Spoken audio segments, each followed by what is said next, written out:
Good morning. I hope you rested well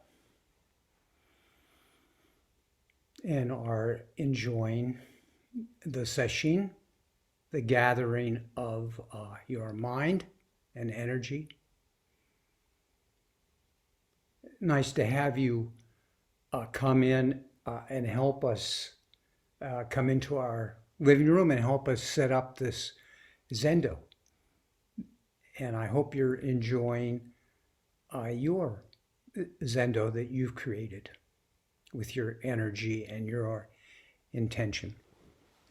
So I'd like to, sometimes I go quite a while without consciously going back to Zen Mind, Beginner's Mind, or Suzuki Roshi's talks. But for this talk, I actually went back to both Zen Mind, Beginner's Mind, and Not Always So, his second book. And just the first two chapters. I met Suzuki Roshi 50 years ago, and what little contact I did have with him, he had only a year to live, has stayed with me. His physical presence and his words constantly serve as a source of inspiration for me. So I wanted to just share some of the quotes that mostly I have worked with over the years and see if they can offer you some inspiration like they have me. So he starts right off, I think it's in Zen Mind, Beginner's Mind. He says, the most important thing is to not be dualistic. Well, sure.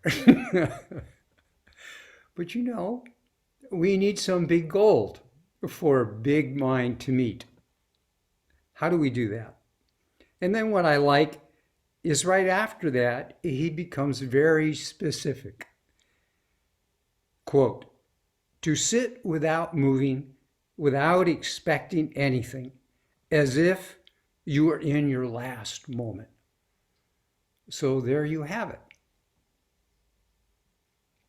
Try to sit as still as you can without expecting anything, just as if this were your last moment. Again and again, 100,000 times. And then the next quote, and these aren't in sequence in his books. This is probably a quote that has, been very, very helpful and inspirational to me. Calmness of mind is beyond the end of your exhalation. In another place he says, emptiness is found beyond the end of your exhalation. You do not exist anymore. Then with your inhalation, you come back into yourself. You are refreshed, and you extend that fresh feeling into emptiness.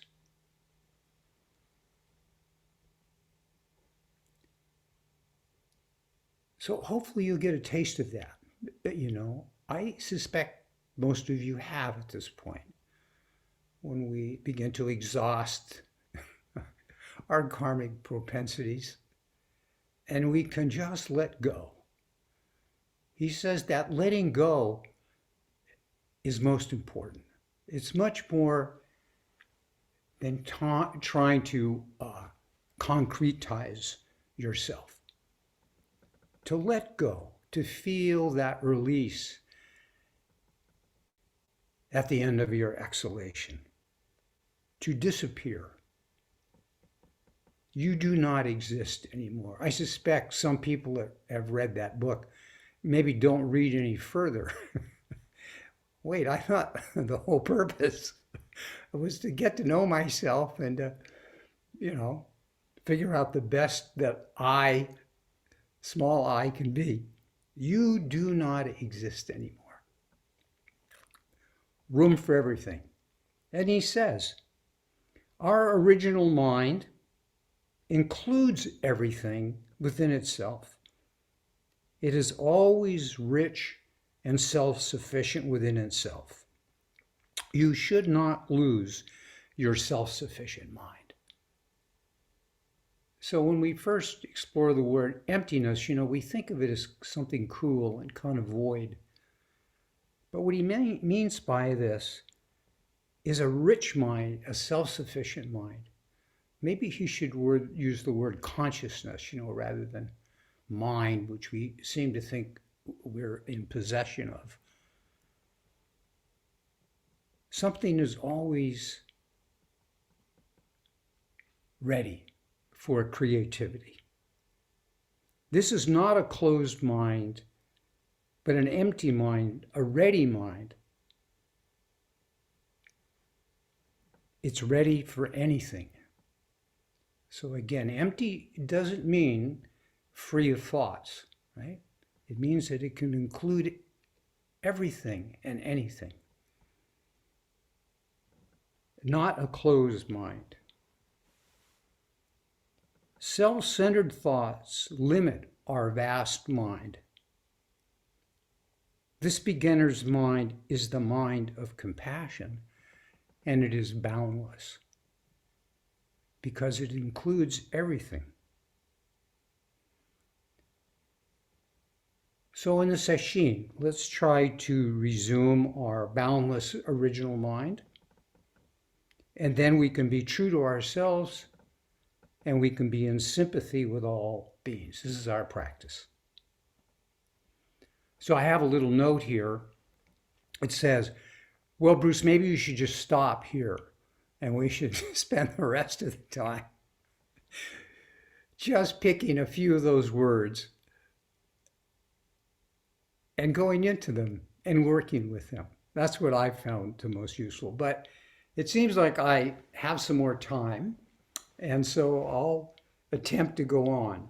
All right, take my watch off here, so I won't go too far. So again, we start with something very big, and then we get very specific. Don't be dualistic, but sit without moving, expecting nothing. So we need a right effort, and we need concentration. We need to develop concentration. Very necessary. So we can access this self-sufficient mind. Thich Nhat Hanh has a practice and a word. He says, your true home. Sometimes he rings a bell and you say, may the sound of this bell bring me back to my true home. Just another way of saying this self-sufficient mind, this original mind, this calmness of mind. You could take that on as a koan during the rest of the retreat. What is my true home? What is this true home? There's a famous Zen koan, which you've all heard. What is the face before you were born?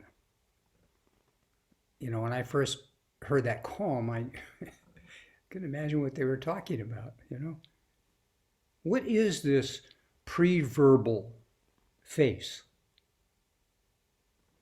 before you give birth to some idea or concept? What is this pre-conceptual face?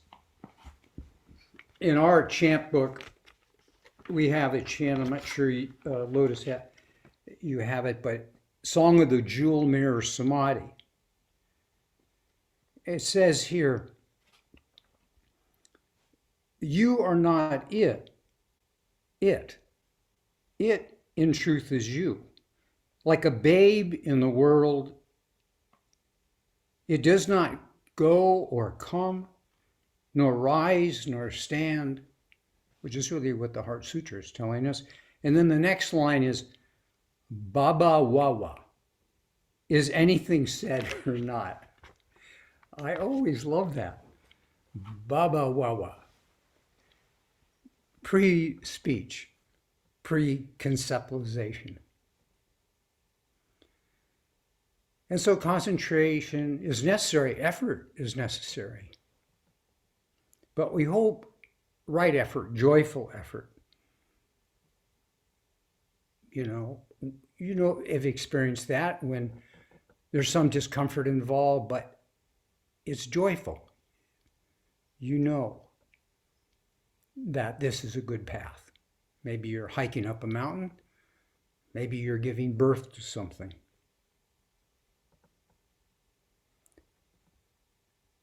And we need to balance this right effort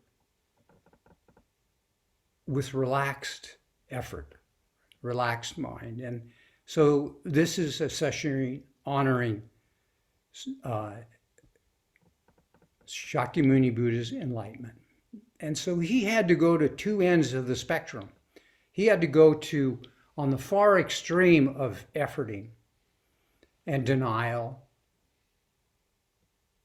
subjugating his body, getting away from the material world, away from the realm of form, and more into the realm, he thought, of emptiness. But then Sujata gave him some rice pudding and brought him back. He accepted it. He began to realize that, no, he was in the world and part of the world.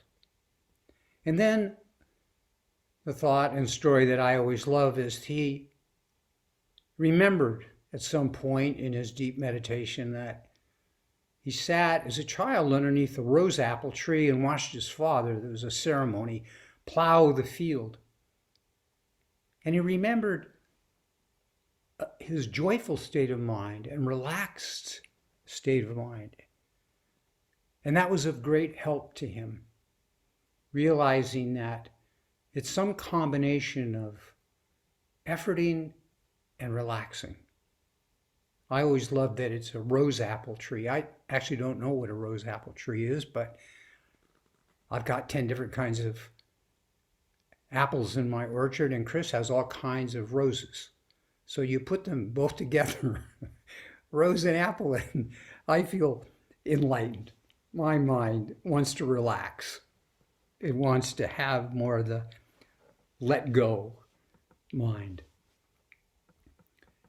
So in our practice, it's a practice in some ways of contradictions, Sukhi Roshi's book, Not Always So. That's what our deep Majjhimaka philosophy says. Whatever you say, something limits it. And that's why we want to honor this pre-verbal consciousness. And this can be frustrating, and is frustrating because we want safety and we want security.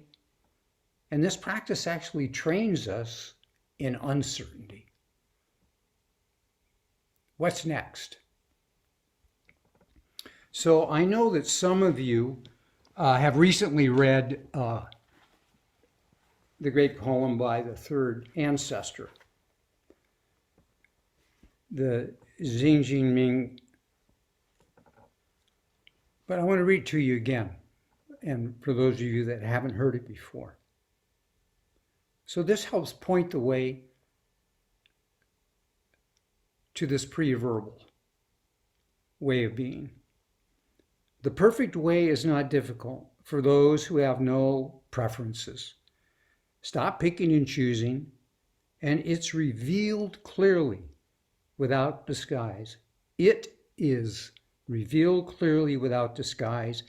Make the least distinction, however, and heaven and earth are set apart. If you wish to see the truth, don't cling to opinions. Notice it says don't cling to opinions for or against anything. To set up what you like against what you don't like is a disease of the mind, which we all suffer from.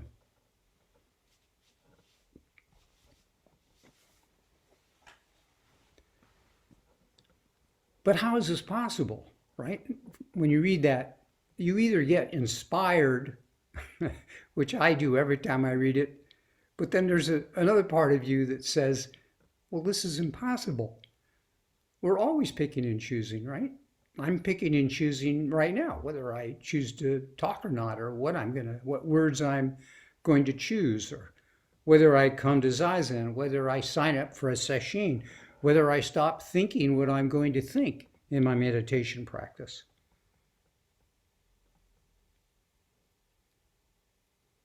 But he says, trust this before me and you, before the like and dislike. And then perhaps our picking and choosing, when we have to do it of necessity to move through our life, can reside in a space that's larger than picking and choosing. So here's a contradiction. So I'm reading the third ancestor's wonderful poem, and then Suzuki Roshi says, quote, Shikantaza, our Zazen, is just to be ourselves. When we do not expect anything, we can be ourselves. Well, I had trouble with that over the years, I'm not sure I necessarily wanted to be myself. I wanted to be something better. And all of us have big chunks of ourself that we don't particularly like. We very much want to be in a mind that's free of picking and choosing. So, what is he actually saying here? Just to be ourselves and not expect anything. What is the part of ourselves that wants something extra, that wants it to be different? That's what he's pointing at here. If we can let go a little bit of that part of our consciousness that just needs this or that to happen, then we can settle into this moment, which is exactly what it is.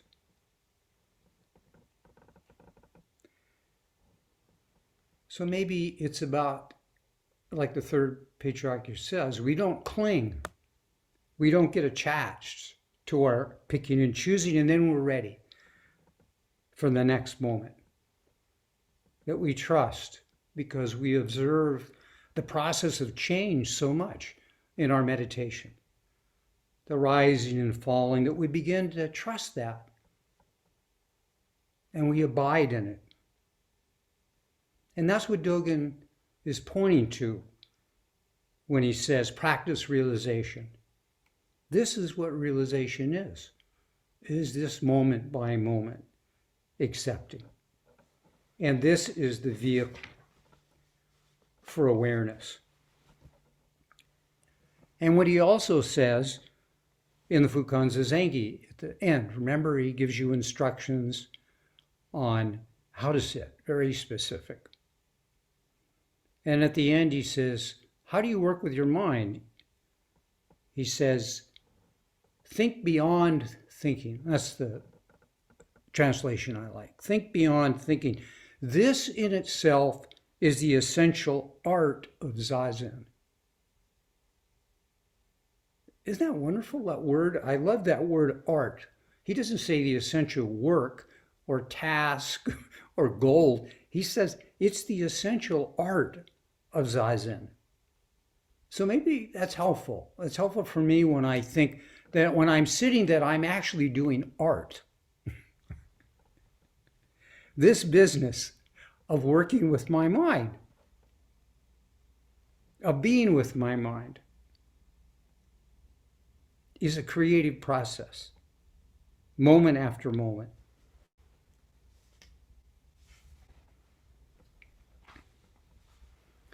So we have a rich mind. This empty mind actually is a very rich mind.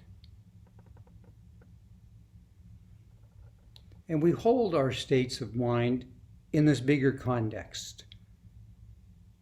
So as we work with our karmic material, and that is what we do in sesshin, and that's why sesshin is so helpful, because we sit and we can't move away from it.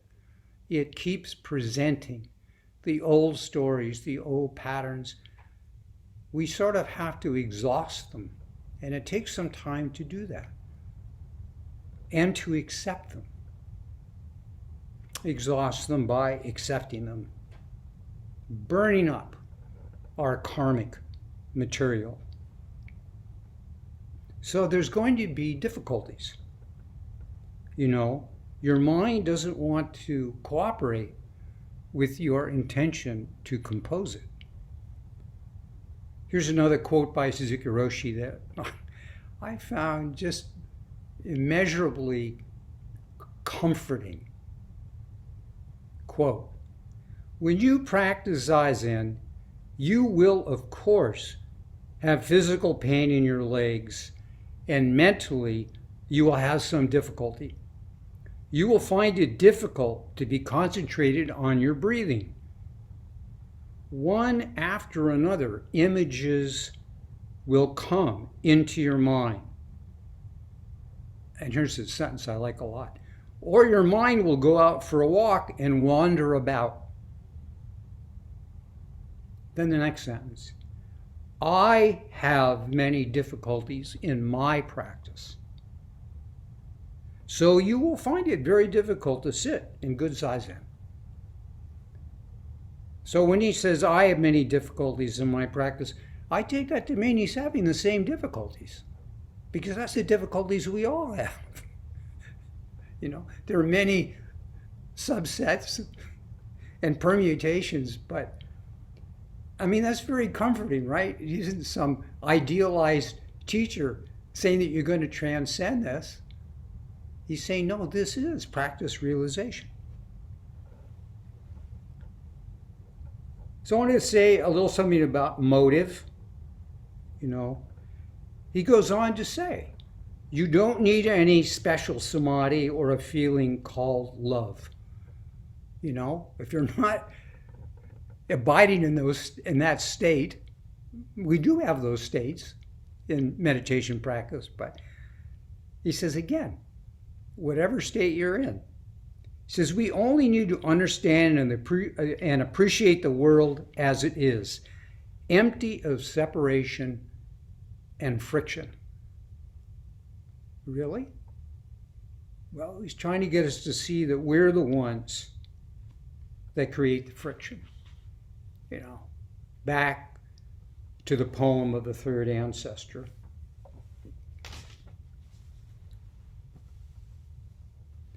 So lots of concentration, lots of practice. And all the difficulties you have in Zazen, this is from Suzuki Roshi, should not take place outside your mind.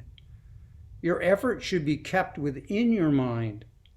In other words, you have to accept the difficulty as not being other than what you are. So we have here extreme responsibility. You know, he didn't study Western psychology, but, you know, I'm a therapist. He had a deep understanding of the nature of projection, right? We don't want to accept that responsibility. We want to put it out there, and that's what's so great about Sesshin again. We can't fix it out there so easily. We have to try to keep fixing it in here, letting it go, returning to something bigger than just our yes and no mind. It's harder to move away from our problems here. We have to keep facing them, and that's the difficulty.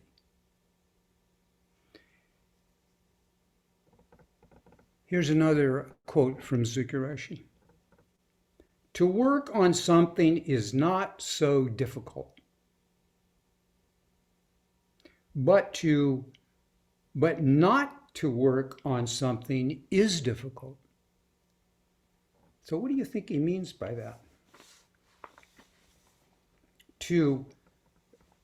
Not to work on something is difficult. So he's pointing to something very deep and essential in our meditation practice. He says, if your life is based on a usual idea of self, what you do will not be successful in its true sense.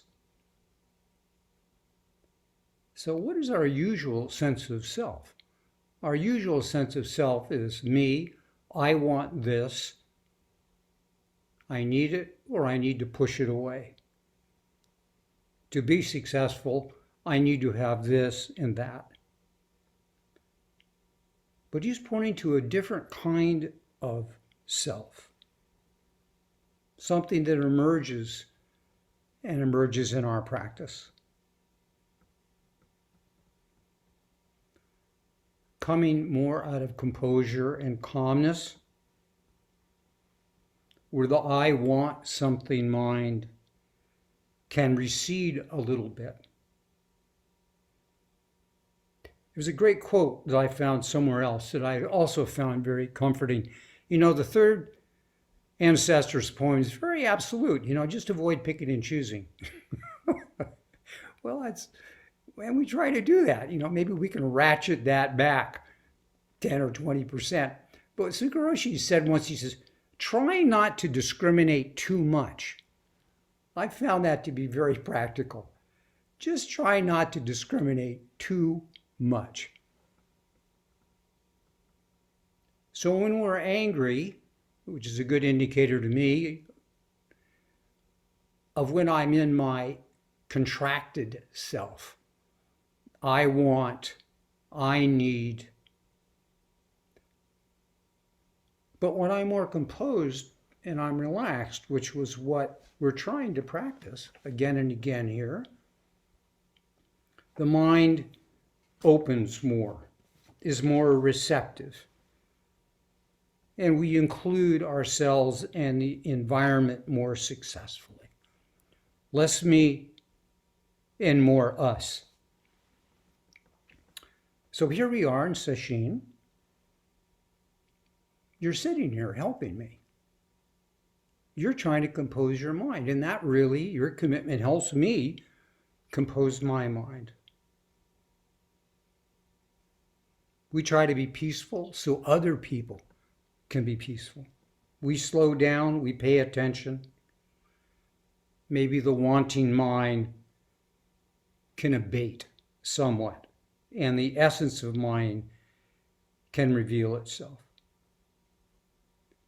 And of course, what will come up is my practice is not good enough.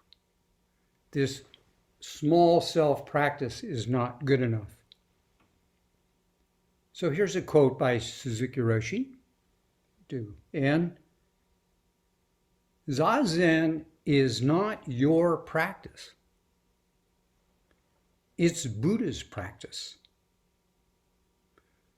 You are engaging in a bigger field of effort. So in some ways you can relax.